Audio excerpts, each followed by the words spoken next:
Creo que es muy importante que nosotros detengamos unos minutos, lo que fueran necesarios, para hablar de un tema fundamental en estos acontecimientos de San Nicolás, como todos los otros acontecimientos similares que puedan ocurrir en la historia. Se trata de la palabra discernimiento. ¿Qué es el discernimiento? Es el detectar si lo que estamos viendo, escuchando, oyendo, experimentando tiene un origen real, auténtico, verdadero, o es fruto de la fabulación, de la imaginación, de intereses creados. El discernimiento es esencial. No puedo yo, porque alguien venga a decirme que ve a la Virgen y me da 5 mensajes y decir, bueno, esto es de la Virgen. No, tengo que averiguar muchas cosas para ver que esto tiene un origen sobrenatural, que nunca será dogma de fe por otra parte, sino que la Iglesia siempre va a dejar que la revelación privada sea aceptada por el que quiera aceptarla y no aceptada. A todos se les pide respeto, pero no la aceptación que se pide en las verdades del credo, por ejemplo, ¿no? Las verdades del credo son dogmas de fe en las cuales tenemos que creer. Acá no hay dogma de fe, no podemos decir es dogma de fe que la Virgen se manifestó en Fátima o en Lourdes.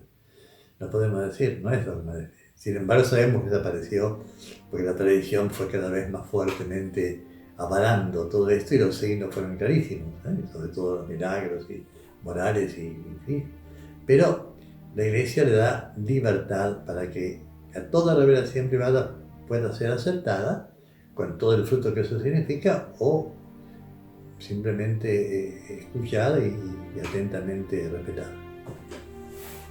¿Cuáles son, dice la Santa Sede, los 4 elementos que necesitamos para hacer un discernimiento mínimo de una manifestación, visiones, locuciones, etcétera, apariciones?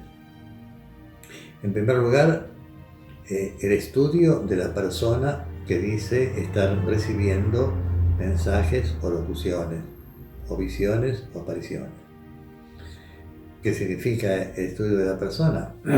Estudiar que realmente sea una persona sana, sobre todo psicológicamente sana, que esté en su sano juicio, que no tenga intenciones de fabular, de engañar, que no tenga intereses creados de todo tipo material, que podamos decir, aquí no hay nada que se oponga a la posibilidad de que Dios a través de esta persona hable.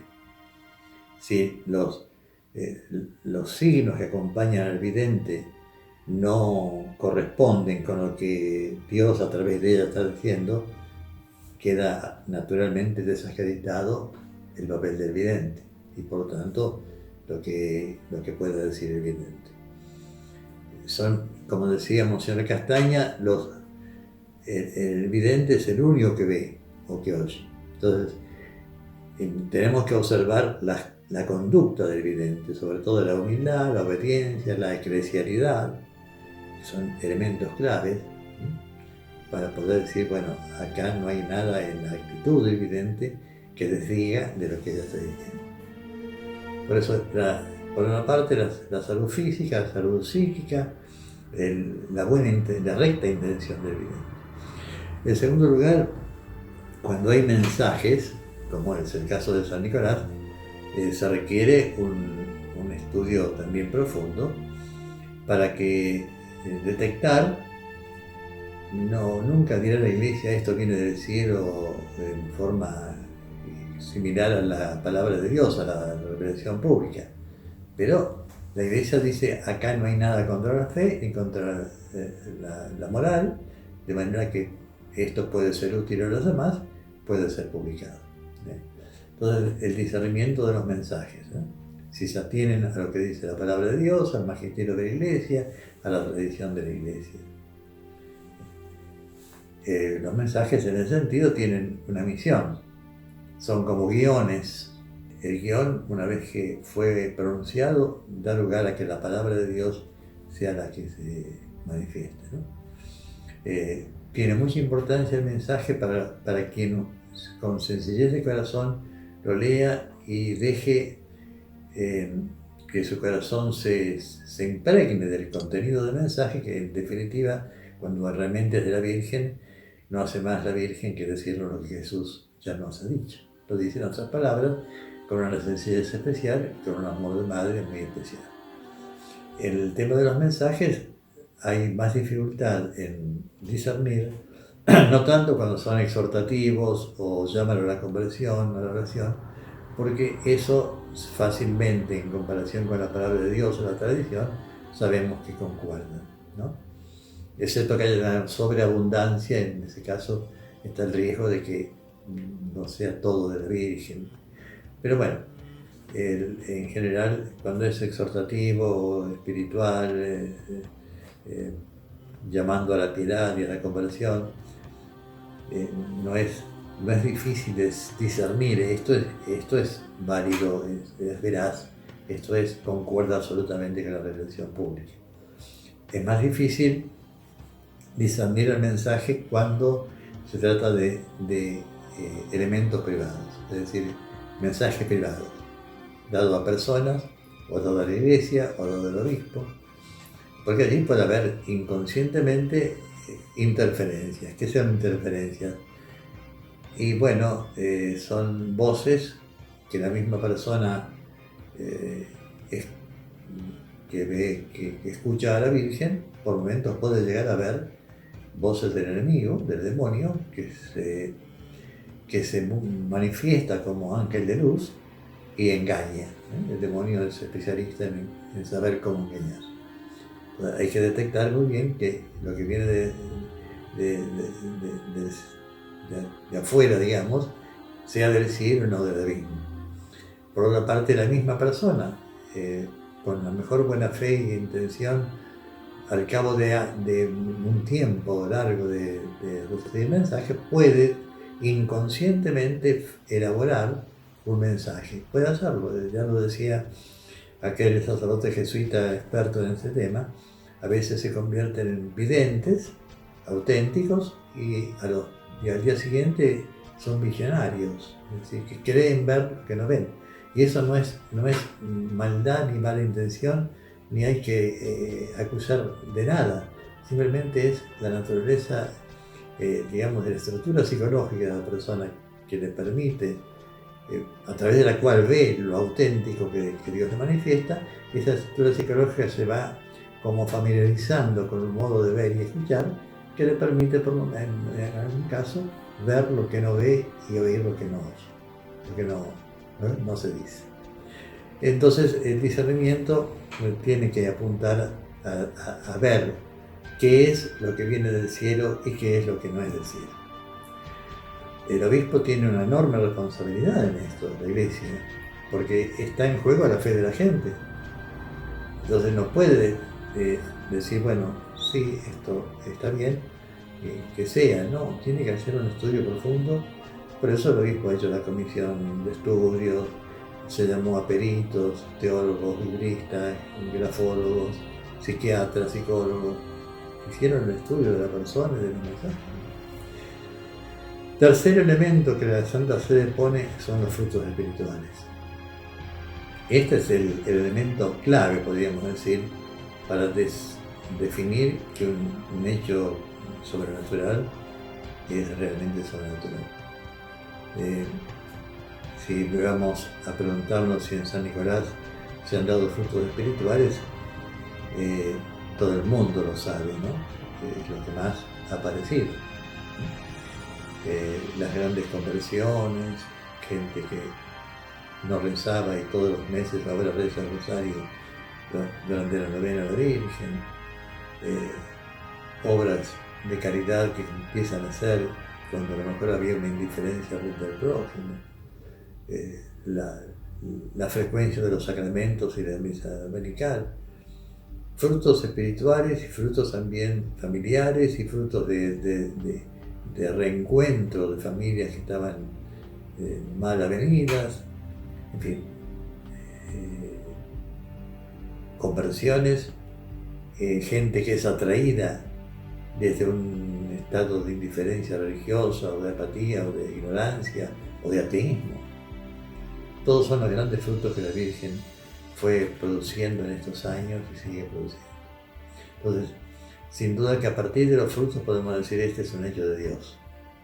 Aquí pasa Dios. Que puede haber algunas cosas que no me convencen, que no las veo claras. Sí, siempre en el terreno humano los límites se dan, pero que el paso de Dios es real, no existen dudas.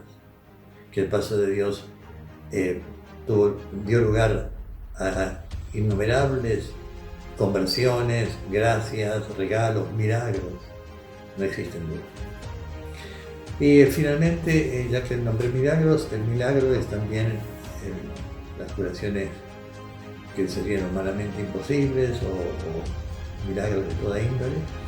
Son elementos importantes que empíricamente demuestran que los frutos espirituales tienen un origen sobrenatural, como lo tienen los milagros. Hay muchísimos testimonios de milagros que en San Nicolás originalmente se empezaron a guardar, a recoger. Con el tiempo se dejó de hacer, pero los testimonios que llegan son innumerables. Hay carpetas en la santería actual, o libros o cuadernos donde mucha gente anota las gracias especiales que recibe de la Virgen. Son infinidad. La Virgen quiere que recemos, que le pidamos, es feliz dándonos. Particularmente nos pide el rezo del rosario como oración privilegiada por ella, máxima en esta vocación, el beso de María del Rosario de San Nicolás. Bueno, estos son elementos fundamentales entonces para discernir la autenticidad de un hecho. En San Nicolás, cuando comenzó el acontecimiento, yo me sentí de golpe bastante solo, sin saber demasiado cómo manejarme.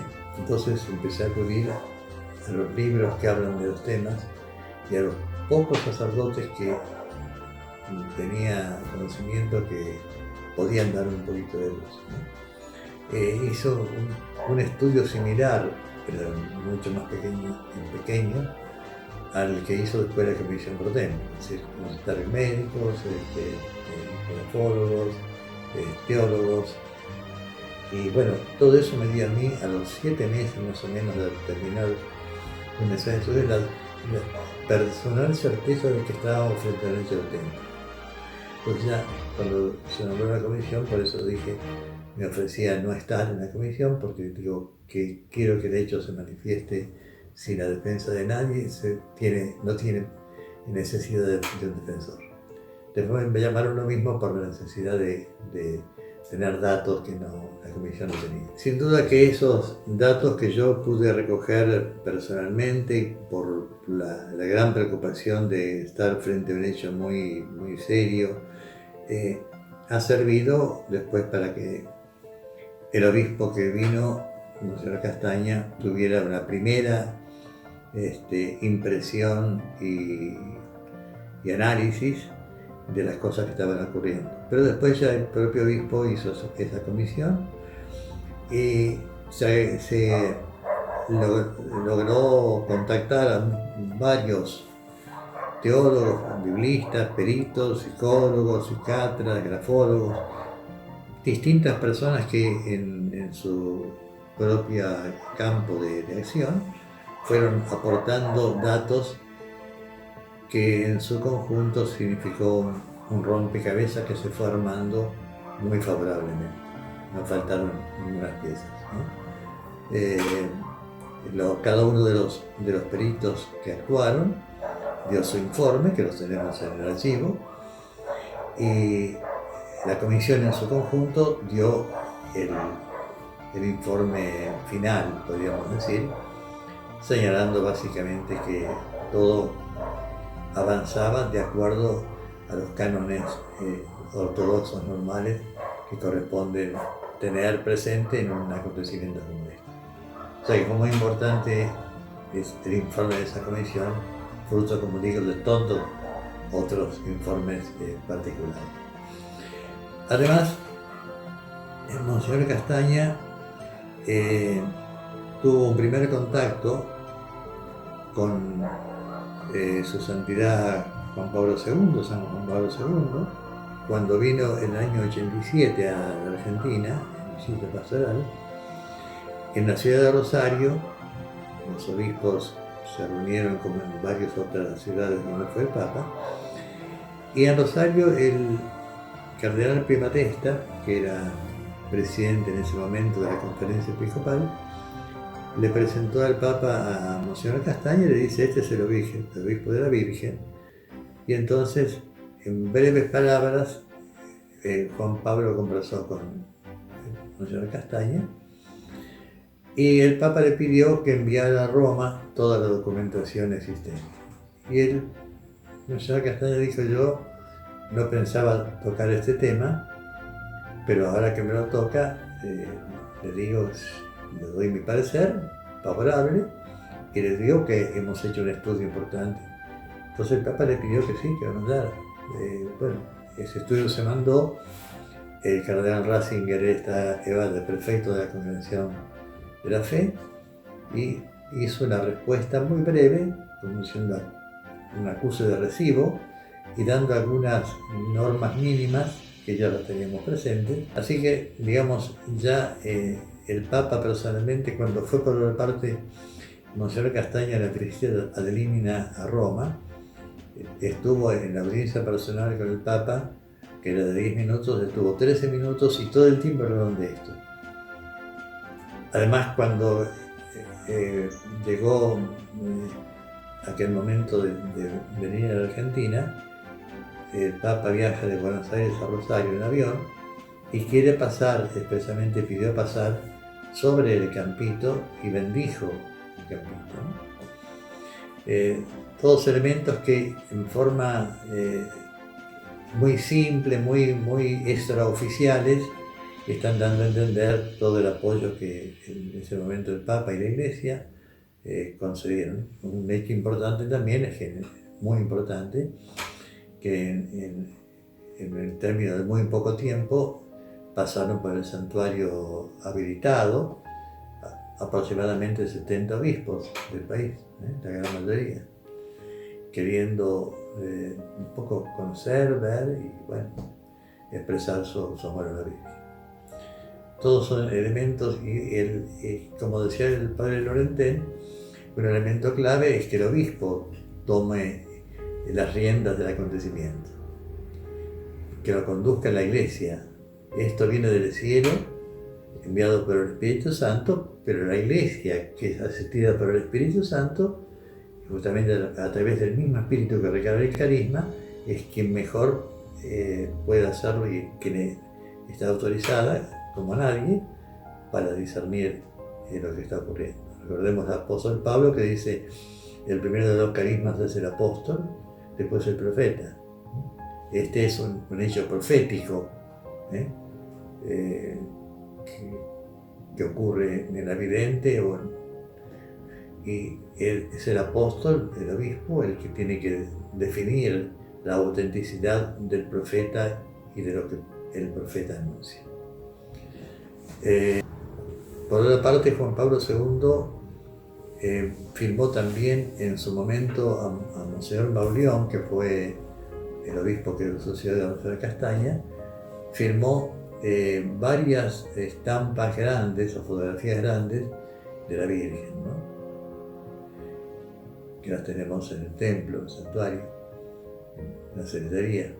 Monseñor Mauleón también en su tiempo de obispo fue cuando autorizó que el padre Puglieri de la ciudad de Buenos Aires llevase una imagen grande de la Virgen, del tamaño de la auténtica imagen original, y estando en una misa en la Basílica de San Pedro, exactamente en la plaza de San Pedro, el Papa bendijo esa imagen, que está hoy colocada en Buenos Aires, en una de las parroquias de Buenos Aires. O sea que elementos de apoyo al acontecimiento mariano, espontáneos, se han dado de distintas maneras. Entre otras cosas, Juan Pablo a varios peregrinos argentinos les dijo: vayan a San Nicolás, ahí está la Virgen. Bueno, el discernimiento, entonces, esos son los elementos que importa tener presente, ya los he señalado. San Nicolás trató de agotar todos los elementos necesarios para un discernimiento auténtico, y en base a eso sigue trabajando hoy el santuario, que con hecho extraordinario. ¿Qué es extraordinario? La palabra significa fuera de lo común. Que mucho extraordinario evidentemente exige que el discernimiento se continúe, ¿no? Quizá el momento más difícil es cuando están los mensajes siendo publicados. Ahora ya no se da eso, pero siempre hay elementos que hacen necesario que el obispo del lugar siga siendo el intérprete, podemos decir, de lo que la Virgen está pidiendo.